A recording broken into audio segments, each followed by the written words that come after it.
नमस्कार दोस्तों, ज्ञान का प्यासा। दोस्तों, एक बहुत ही मोटिवेशनल कहानी जो एक जज की कहानी है, मैं आपको सुनाने जा रहा हूँ। कहानी पर गौर कीजिएगा और अपने जीवन में ढालने की कोशिश कीजिएगा। दोस्तों, ज्ञान लेने के लिए छोटा बड़ा गरीब अमीर जात पाती का भेद मत देखिए, बस ज्ञान को ले लीजिए। ज्ञान बहुत कीमती होता है, उसमें इस तरह की बातों का कहीं कोई स्थान नहीं है। सोचिए और किसी से भी, छोटे से बड़े से, गरीब से अमीर से ज्ञान मिले अर्जित कीजिए। बहुत समय पहले की बात है, गोविंद रोनाल्डो नाम के एक हाई कोर्ट के जज थे। उन्हें बहुत सारी भाषाओं का ज्ञान था। वो बहुत ज्ञानी थे और हर बात का ज्ञान रखते थे। उन्हें नई नई भाषाओं को सीखने का बहुत शौक था, लेकिन विडंबना देखिए, हिंदुस्तान की बहुत सारी भाषाओं जानने के बावजूद उन्हें बंगाली नहीं आती थी। अब उनके मन में लालसा हुई कि मुझे बंगाली सीखनी है। उन्होंने खूब प्रयास किया, लेकिन उन्हें कोई सिखाने वाला नहीं मिला। तब उनको एक बंगाली नाई मिला। बंगाली नाई से उनकी चर्चा हुई तो बंगाली नाई ने कहा कि मैं आपको बंगाली सिखा सकता हूँ।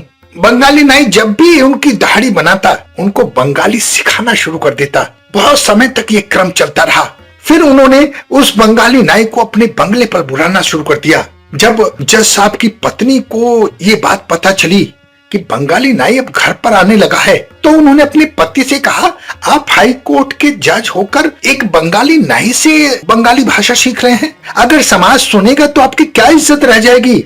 अगर आप बंगाली सीखना चाहते हैं तो सीखिए, लेकिन किसी अच्छे विद्वान को बुलाकर सीखिए। जज साहब मुस्कुरा दिए और उन्होंने कहा कि मैं ज्ञान का प्यासा हूँ, मुझे ज्ञान कहीं से भी मिले, मुझे लेने में कोई शर्म नहीं है।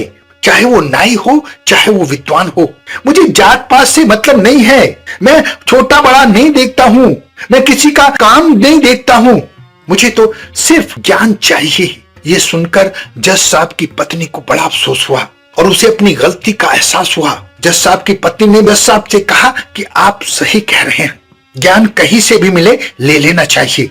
दोस्तों, इस कहानी से हमें यह सीख मिलती है कि ज्ञान लेने के लिए छोटा बड़ा गरीब अमीर जात पाती का भेद मत देखिए, बस ज्ञान को ले लीजिए। ज्ञान बहुत कीमती होता है, उसमें इस तरह की बातों का कहीं कोई स्थान नहीं है। सोचिए और किसी से भी, छोटे से बड़े से, गरीब से अमीर से ज्ञान मिले अर्जित कीजिए। अपना बहुत ध्यान रखें, हंसते रहें, मुस्कुराते रहें, खुश रहें। धन्यवाद।